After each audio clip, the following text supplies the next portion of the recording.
Okay, here we go. They are not just good friends, but they are both composers for Willis Music, a Hal Leonard partner of ours, led by their president, Kevin Cranley.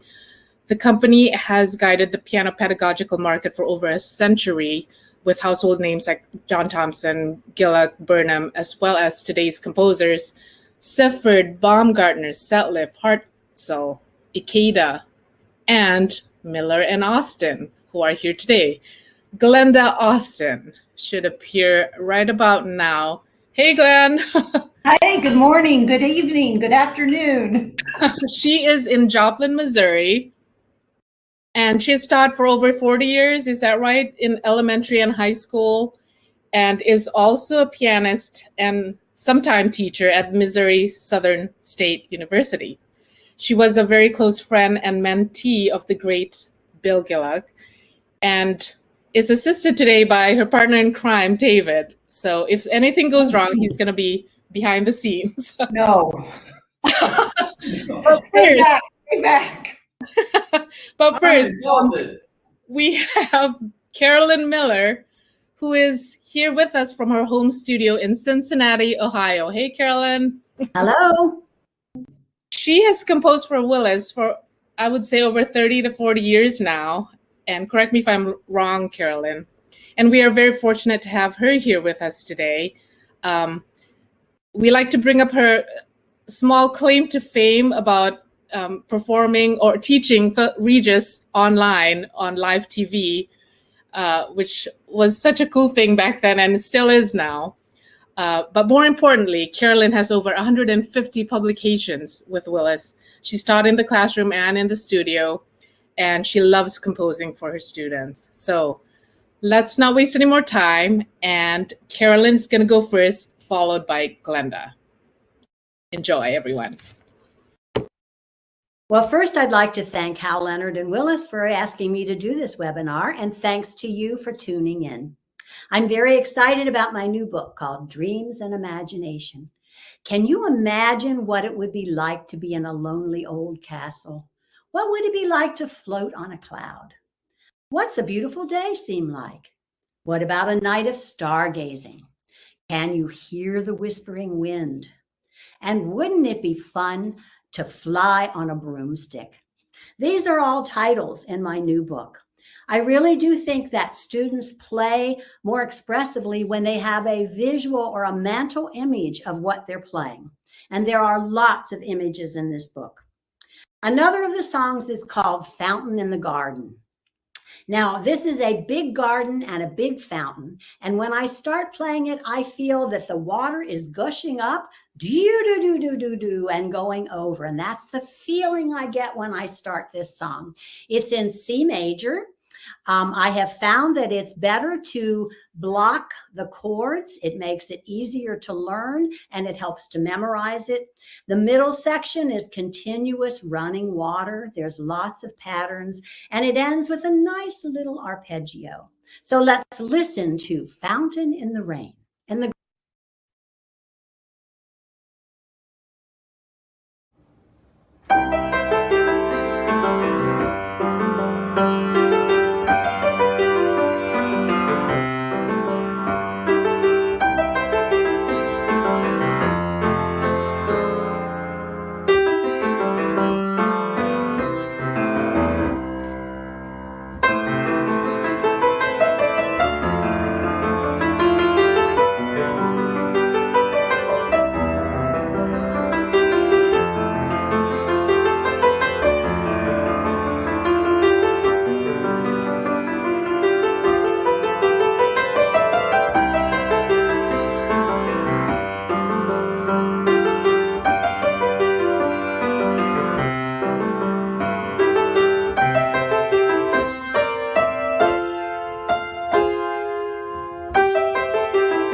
Then we have Floating on Cloud 9. Well, kids are easy to visualize this because they've seen Aladdin on the Magic They understand. And what I want my students to feel is the buoyancy of floating. So this one is sort of like,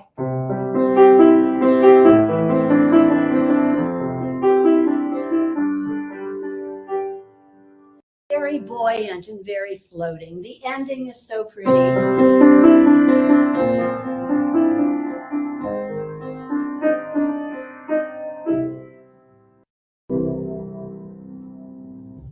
So it's not sitting down on cloud 9, it's floating on cloud 9. I find sometimes I do that in my lesson. I'm moving my arms, feeling that. Also, I've used the idea of the trampoline. Some students really get the feeling of the liftoff with the trampoline. Okay, moving on, we're going to go to the Lonely Castle. Now, this is a big old lonely castle, and it starts with the open fifths.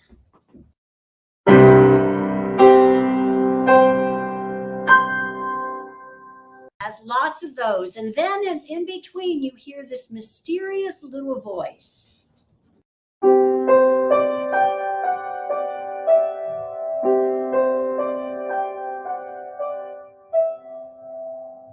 So you have lots of images in there. All right.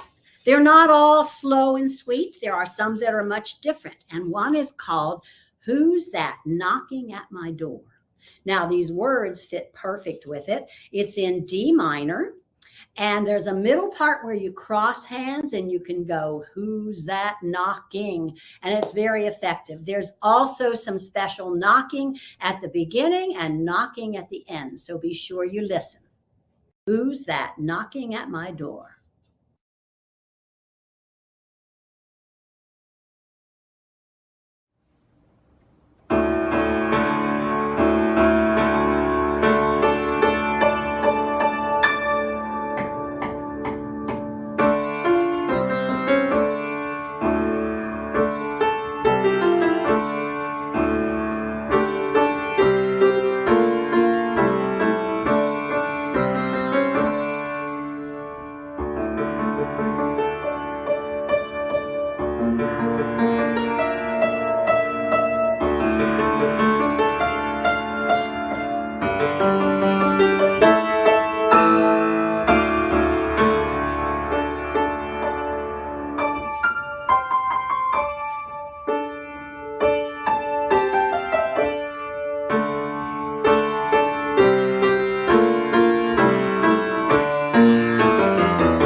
Lots of fun on that one. All right, another one is called Walking on Air. Well, this is just easy to feel. And I put triplets in the right hand. Dee-ya-da-da-dum-ba-dee, dee-ya-da-da-dum-ba-dum. The left hand has staccato notes, quarter notes, and it's not in just that 5-finger position. It bounces around. And a teaching tip that I want to share with you is I tried this and it works. The third finger of the left hand, I put on what I call Uncle C, it's bass C. And you don't hold it down, but you use it as an anchor. And then you rotate your wrist to play the top note, rotate your wrist and arm to play the bottom one. And you can play that whole part then without even looking, which is what you need to be able to do. So walking on air is lots of fun. Now, the last one in the book is Flying on a Broomstick. Wouldn't that be fun? I tried to write flying music at the beginning. So it starts out with the flying music. Then in the middle, the whole middle section is more like gliding. You're resting, you're kind of gliding around.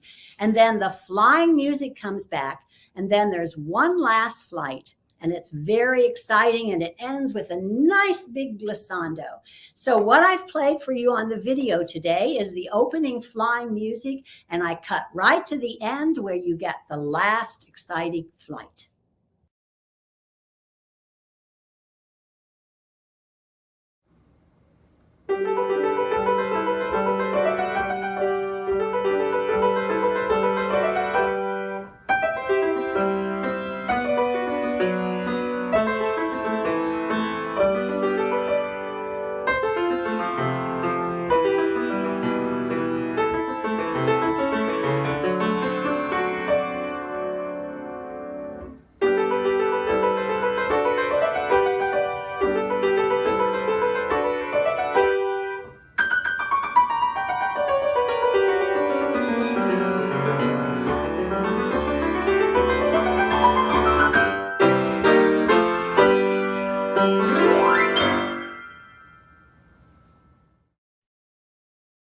That's lots of fun to play.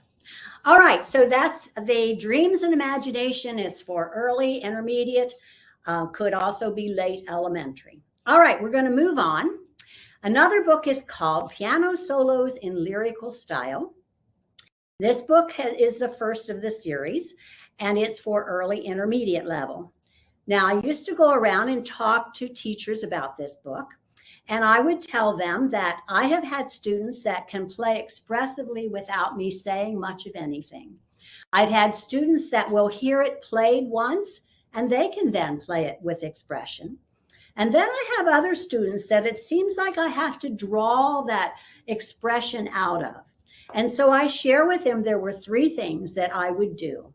And number 1 is I would create a visual or a mental image of what it is I want them to express. Number 2, I would write a story that goes through the song. And number 3, I would use words. Words seem to work very well. Now, the one song in this book that I think is one of my favorites is called Deep Thoughts, and it's very expressive.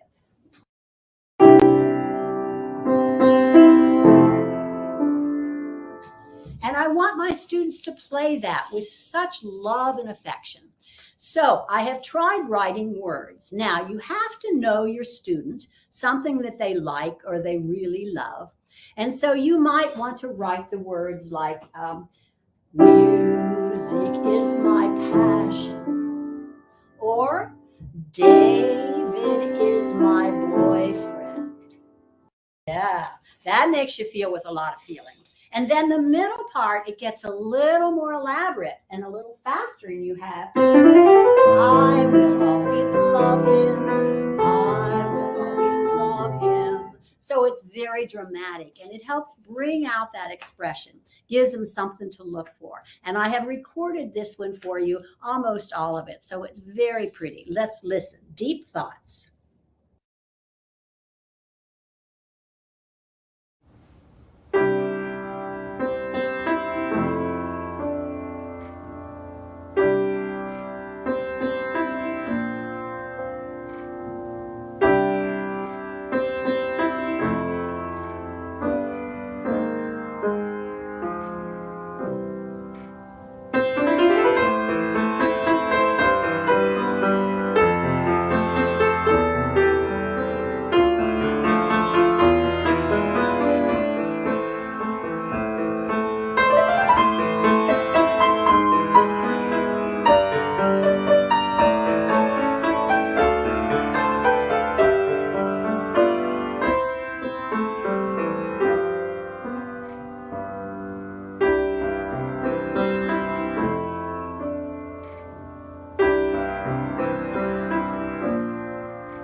I just love that part at the end where it's an extra little thought in there.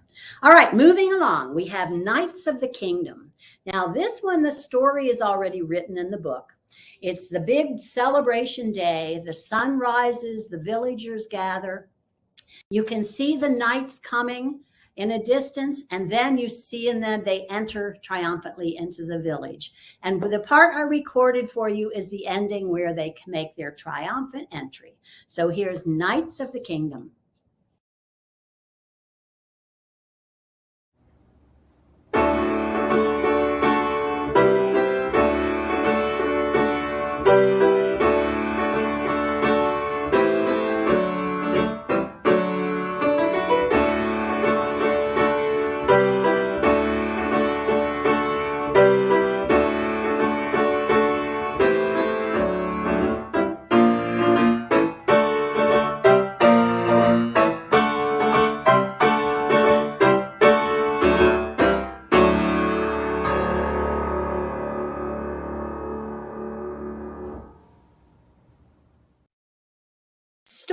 Book Waltz is another favorite of mine. It's fun to play. It starts out in C major and it modulates to A flat major and back to C major. I picture Cinderella and her prince just waltzing around this beautiful ballroom. So I've played just the ending part of it for you.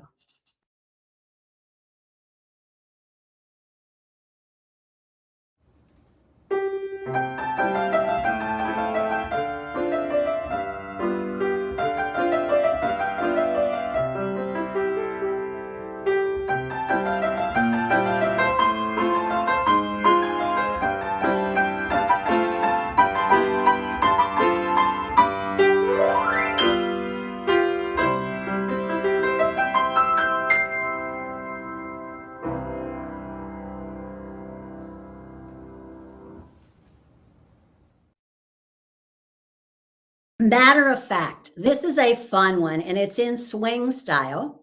And some students really pick up on this swing. They've got it right away. You don't have to do anything. Some students need to have some words to it. So this one is fun. And I wrote up the words that say, I got it, I got it. So you have it. I got it, I got it, I got it. I got it, I got it, I got it now. And then the second line is just basically the blues scale. So if they know the C blues scale, it's easy to play. But these words were kind of fun. I got a pepperoni pizza today. I got a pepperoni pizza today. Yeah, yeah. You know, it was really fun. So let's listen to it. You can sing along.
Now, I'm not sure if I told you before that I remember telling you about piano solos and lyrical style, but this book is called More Piano Solos in Lyrical Style.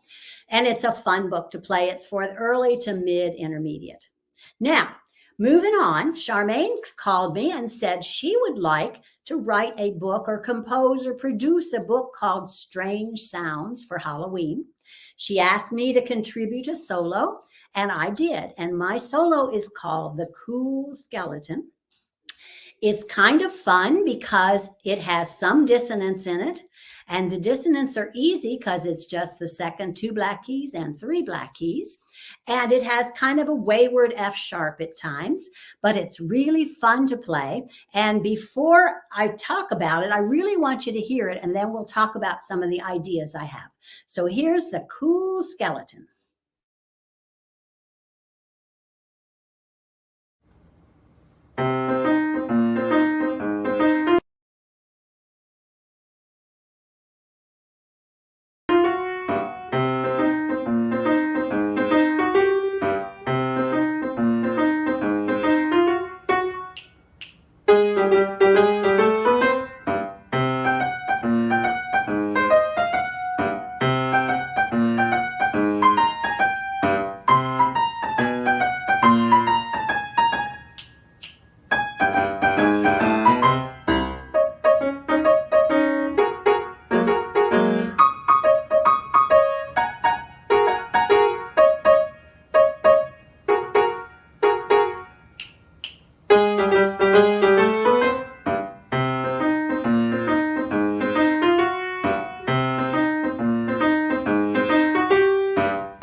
That's such fun to play. Now, my idea would be that where the clicks are, you can use that, and maybe you could have two students come and play.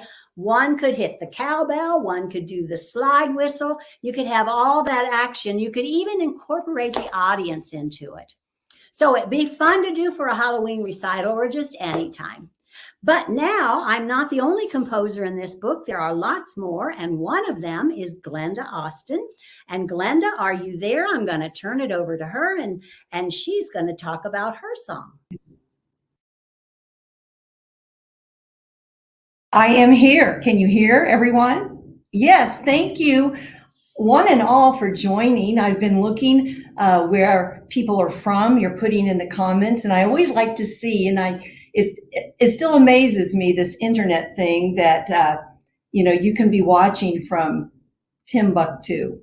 And I appreciate that you're here. And also I want to add, before I get on the plane, to thank Willis Music Company and Hal Leonard for putting this together. The technical side of this is not just an easy happening. It takes a village, so they say, and Charmaine and Amy and all involved, thank you very much. So I'm going to start off with the book that Carolyn just finished. She talked about the strange sounds, which is perfect, of course, for this time of year, getting kids ready for fall, for, of course, Halloween. And the piece I wrote to go in this book is called On This Eerie Night. And of course, this eerie night being Halloween. I also wrote lyrics to it. So if you do the lyrics, rest assured, whatever is lurking on this eerie night is friendly. They're friendly, they're nice, it's nothing to be afraid of. Now, this almost sounds in C minor, but there's no key signature, but a lot of accidentals. And it has this lowered fifth, which gives that kind of a funky sound, spooky sound. Here's something especially I like about this piece to note, and a great opportunity to introduce the whole tone scale. And of course, we as teachers know when you play that whole tone scale, if you put the pedal down, here's what you get.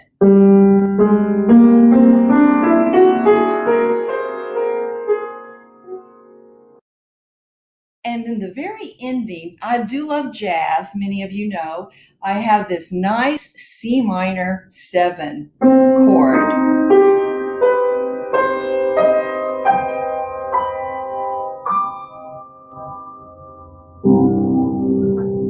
So I want you to hear On This Eerie Night.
That's a fun one to play, and you can certainly introduce a lot of sounds to your student. That's a good ear type training piece as well.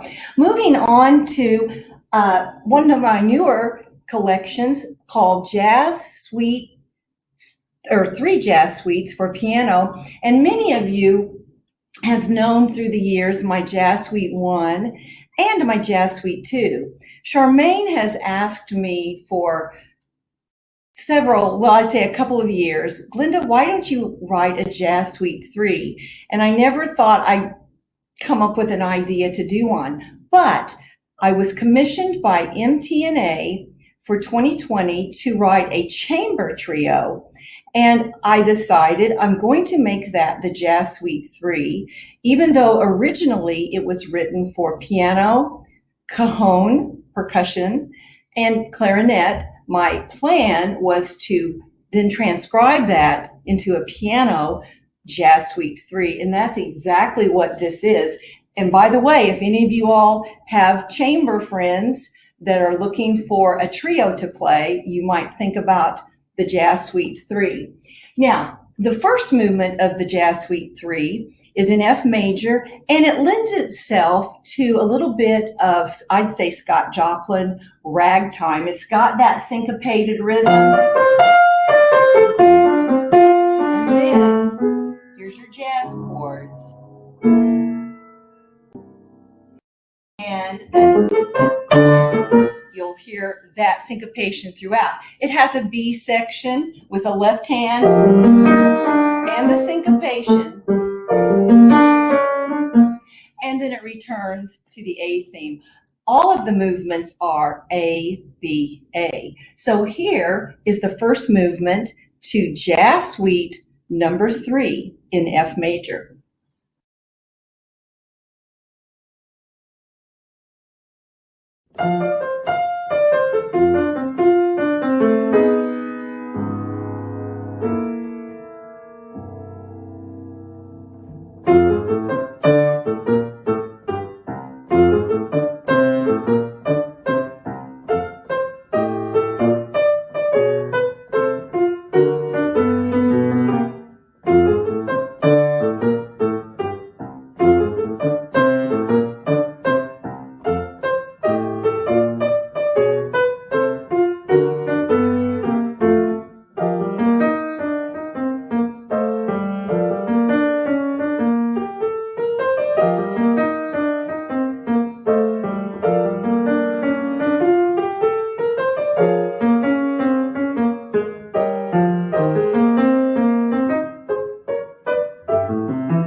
And that was a clip of 2 college students that I knew. And the summer I wrote the Jazz Suite 3. After I had written it all, and of course worked from the piano, I got them to come over. I said, we've got to try this out. I'm not really sure what the clarinet and the cajon's going to sound like with the Jazz Suite 3.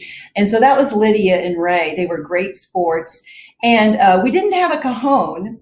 So Ray used my kitchen chair, and it worked, I thought, great. And then later I thought, gee, I should have written it for a kitchen chair or a bar stool or something. But that gave you a little taste of the chamber sound. And as I mentioned earlier, if any of you have a need of a chamber piece or know of some people, that would be great. You could share that clip with them. It's also on my YouTube channel, Every Movement, that is there. Moving on to the second movement of Jazz Suite 3, and this is the movement I wrote first of the suite. And I'm going to say, I think of everything I've written in my life, this is my favorite of everything. Favorite melody, favorite movement, favorite sound, favorite transitions. I'm not sure why, but it came first, and I love to sit down and just play it, or a portion of it. The choir I work with, or in the company, we were working on a John Rutter piece, which is nothing like this, but it had 3 against 2 in the voice part. And I remember thinking, That's really kind of cool. I'm going to incorporate 3 against 2. So in second movement, your left hand is the triplets. Your right hand is even eighth notes.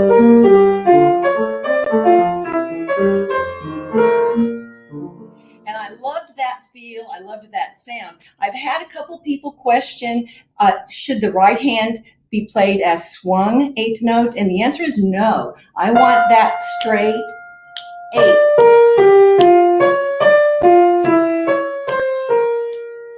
So here is my favorite everything that Glenda Austin has written or arranged. Jazz Suite number 3, movement 2.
And of course, you got to hear the return of the A theme. Moving on to movement 3, it's in F minor. So we've got F major, B flat major, and finally F minor. And this is to be played intriguing and mysterious. Of course, I'm a big James Bond fan, and I have to say, I kind of think of a James Bond going on here. And this movement certainly shows the importance of obeying the rests in music. Rests, even though it's silence, they are part of the music. So you do need to observe the rests. And then there's a big one.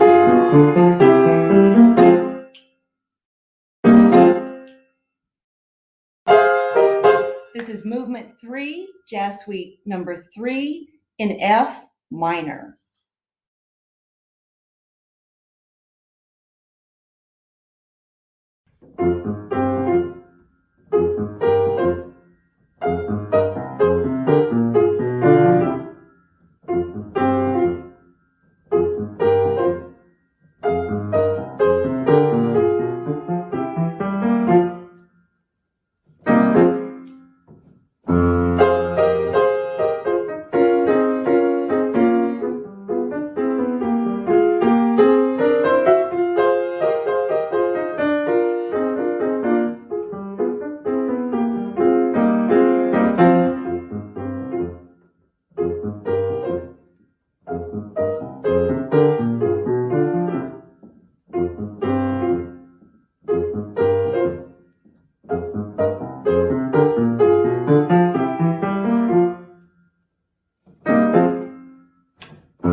And you got to hear a little bit of that with the trio. So that gave you a good sampling. And I'm going to move on and just give a little bit of a blurb. Of course, you all are very familiar with William Gillock.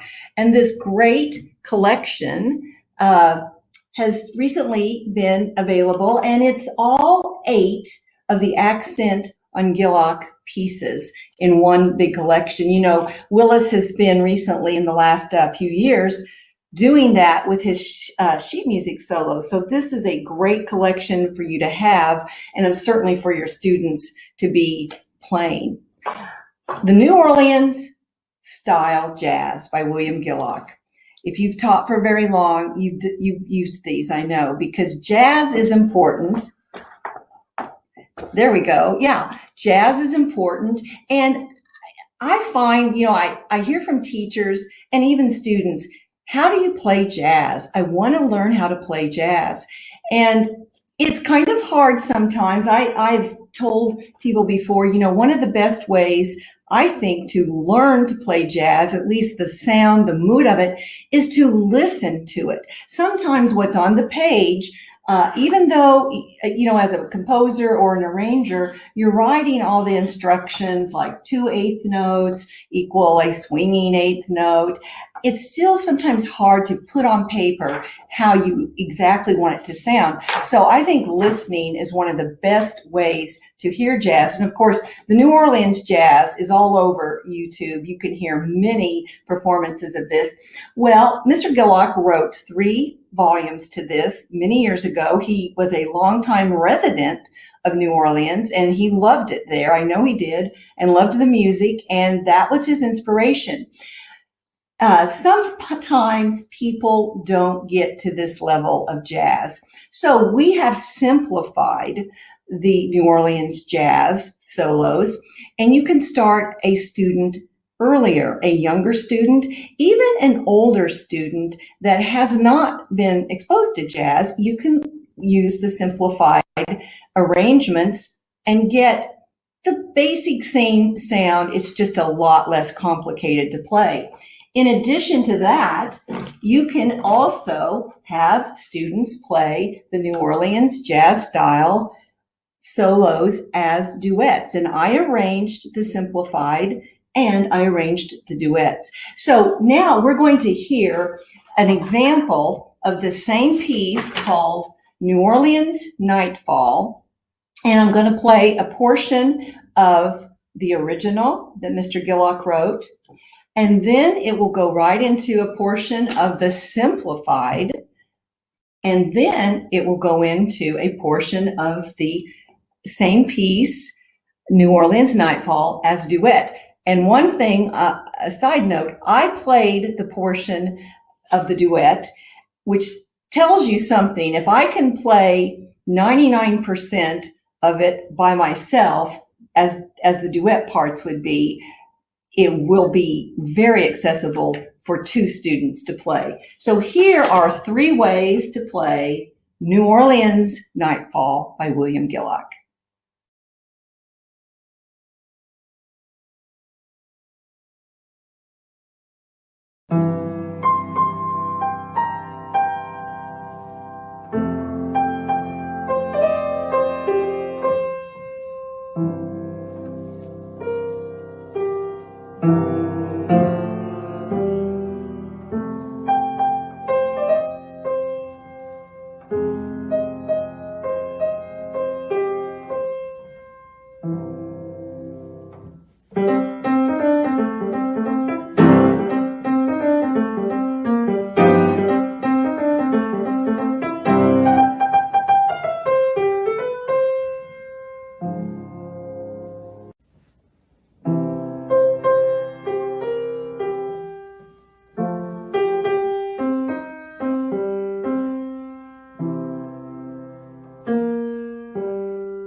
Well, there were a couple slips, but cut me some slack. Remember, I was playing it as a duet, but you get the idea of three ways. And I think it would be really interesting and fun to program on a recital some of the New Orleans jazz and do it just like that. Have different students play the same New Orleans jazz piece all three ways. Have the duet, the simplified, and the original. So that's a thought for your recital. I think that would be really interesting. And, just for what it's worth, I want to show a Christmas book. It's not too soon to start thinking about Christmas. And you all are familiar with Edna Mae Burnham, of course, Step by Step, and her Dozen a Day. This is a companion book, Christmas songbook, 10 piano solos, and they all have the optional accompaniments. And I arranged them. Of course, you'll know them all. Oh, come. Glenda, before you start the Christmas stuff, Back to Charmaine. I see it. before we transition, yes, we'll be back with Glenda. Yeah. But we have some trivia questions right now, just so there's a break between the Christmas stuff and everything you just presented. Okay, so before we start that Christmas section, yes, tomorrow is the first day of September, so we got to be ready now. We do have some trivia prize giveaways, and so there'll be two winners here. So be prepared to type in the comment section. The first winner receives all the books that Carolyn Miller just presented, and that question is, what is the title of her new piece from the book Strange Sounds? What is the title of Carolyn Miller's piece from the book Strange Sounds? Okay, and then the next question will win, the winner of the next question will win all of Glenda's books that she just presented. And that question is, what movement did Glenda say is her most favorite of all her repertoire, of everything she's ever composed? Which movement and which suite, which jazz suite? That's what she just presented. Okay, so we'll check the comments and we'll announce the winners on the chat itself.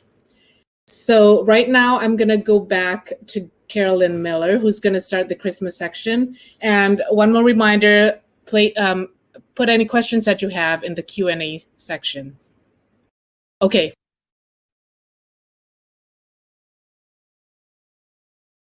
Hi, this is my Christmas book that I wrote some time ago called Christmas with Carolyn. It has mostly Christmas carols in it, and it has two extras like Up on the Housetop and Jingle Bells. And I think it's great for students to have at least one Christmas piece that they can play for family, for friends, for church, for school.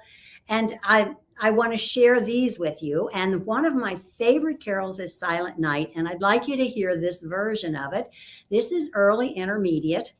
And what I use in it, I like to use this pattern of root, fifth, and then do, re, mi.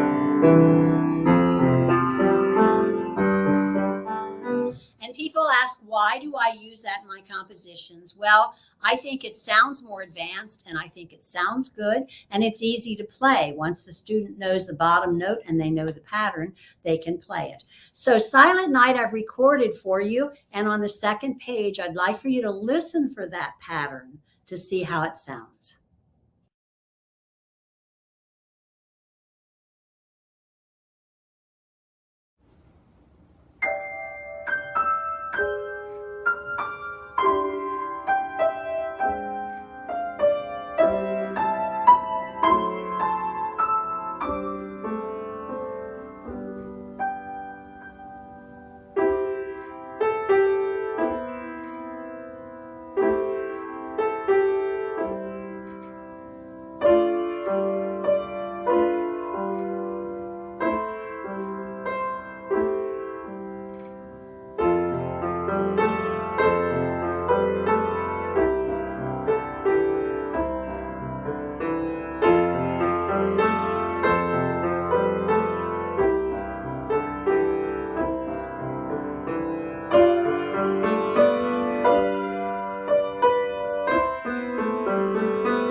Jingle Bells is a song everybody wants to play, and this is a little bit different version. Admitted, you have to learn the left-hand part.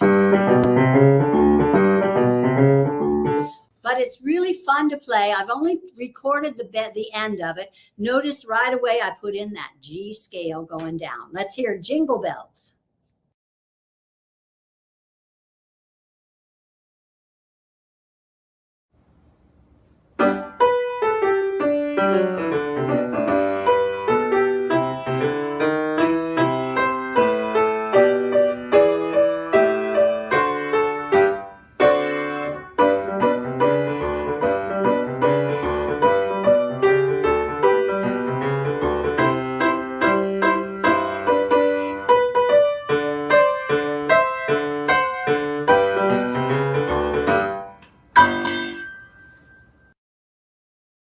I wanted you to hear a few more, but there's not a lot of time. So I recorded a few seconds of several of them.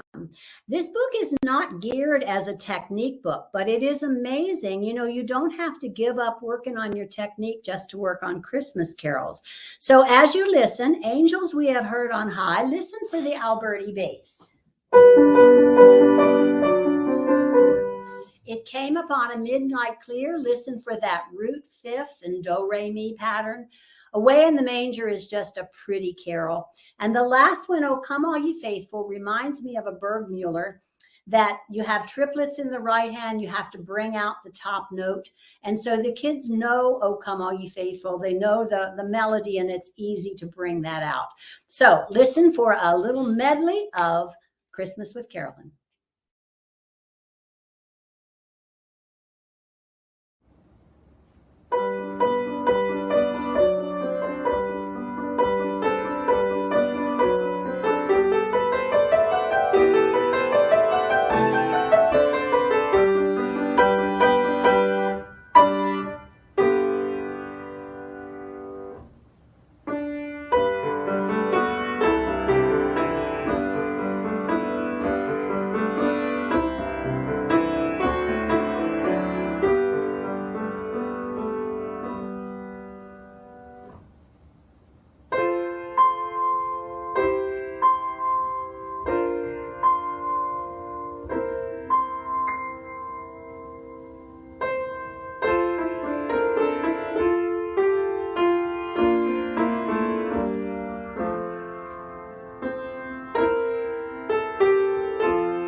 I want to thank you for coming today, and I hope that you will check out my Carolyn Miller Piano Music YouTube channel and Facebook page.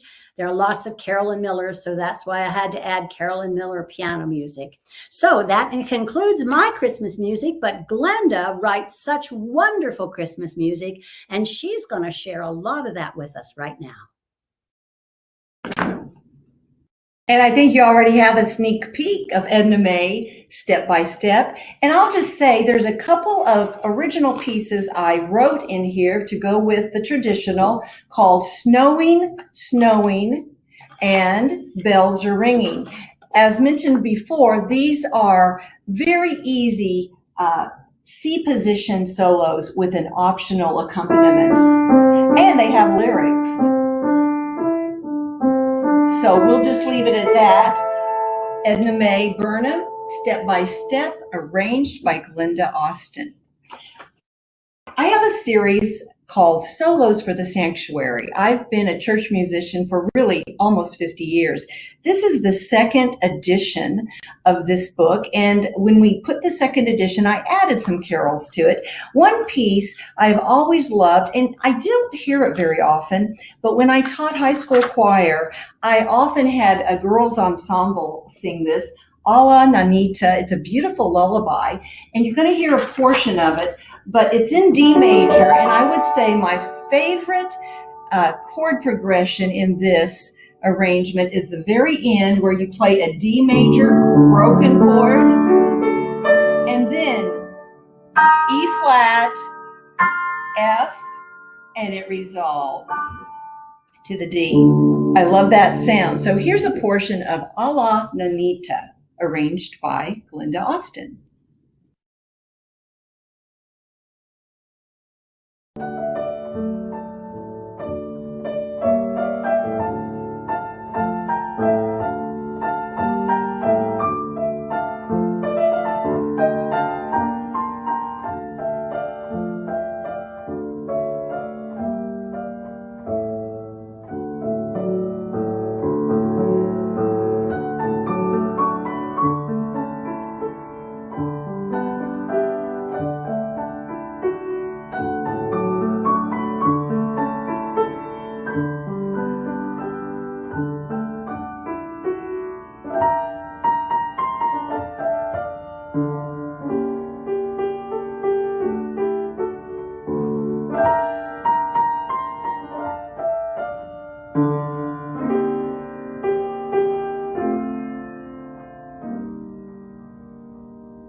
And finally, this little collection called Holiday Encores. Most of these are one page, and at the most, just 2 pages. This collection actually came about a few years ago, way before it was published.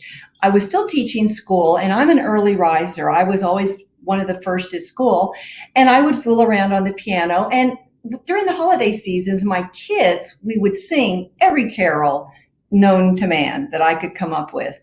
And they'd always say, "Oh, Mrs. Austin, would you add to it? Could you make it sound, the accompaniment?" And so I would. One I always did is Over the River. And so when the kids would sing it, we'd often get out rhythm instruments. And I had this was the sleigh, bouncing over the river and through the woods to grandmother's house we go. And this is a 1-page Over the River, followed by Up on the Housetop. And I put all of these originally, it's when I first got an iPhone, and I realized I can make a video and post it on my Facebook page. These weren't in print, and I did it. And it was fun to hear the reactions and see the reactions of people. And I had several people ask, "Is that in print? I'd like to play that." Up on the Housetop, listen for Santa as he's trying to squirm down the chimney. And finally, I think he's kind of suspended, and then he makes it Up on the Housetop.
Okay, that concludes my portion. But again, I'd like to thank you all for attending and being such a great audience. please check out my Glenda Austin YouTube channel. Many of these pieces, in fact, all of them are on that and a lot more. And also, if you would look at Glenda Austin Pianist Facebook page, please check that out and follow me. Thank you so much. Back to Charmaine. I just want to thank everyone who has been on here watching. We appreciate all of you. I did post the winners of the music. It's Katie Johnson and Leanna Pace. And please email edpianowebinars@helena.com to tell us where you want your music sent. Thank you so much, Glenda Austin. And thank you so much, Carolyn Miller, for being here. I think the only one question that we had was from a couple of teachers was, where did you get your lamp, Glenda? It's pretty popular. I get asked that a lot. And I have to tell you, a few years ago, I ordered it from some catalog. I can't tell you where, and I haven't found it since. I saw it in a catalog, so just Google treble clef lamp and maybe it will come up. Thank you for asking. You're not the first one.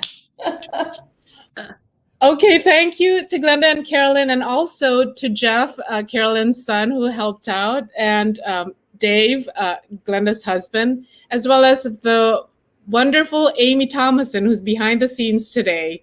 Thanks, Amy. We couldn't do it without you. Thank you, everyone, again, and we'll see you at the next webinar.